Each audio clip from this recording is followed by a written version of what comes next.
Joshua 24, verses 14 through 15 says, "Therefore fear the Lord and worship him in sincerity and truth. Get rid of the gods your ancestors worshiped beyond the Euphrates River and in Egypt, and worship the Lord. But if it doesn't please you to worship the Lord, choose for yourselves today.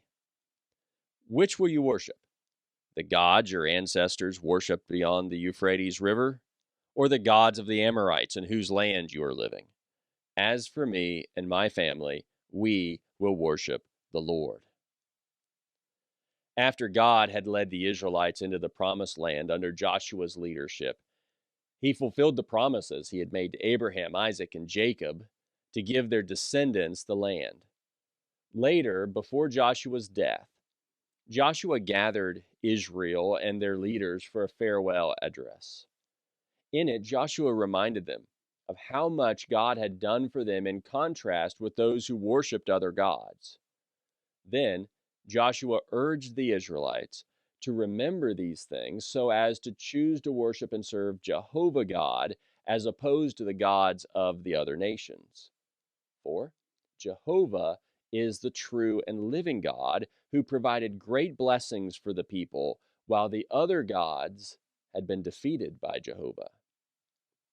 There are many gods that are worshiped and served throughout this world today, just like there were in Old Testament times.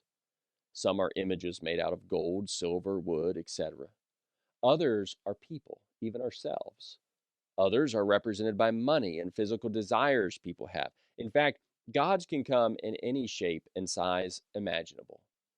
For they are simply anything or anyone people choose to worship and serve other than Jehovah God, either to replace him or to supplement him. Today's response to hearing God's word is this: choose Jehovah God today.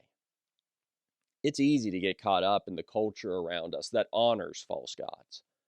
This distracts us from our true purpose in life and who we actually should honor. However, you need to carefully evaluate the end of a life that honors other gods, just like Israel needed to consider what happened to the nations that honored false gods.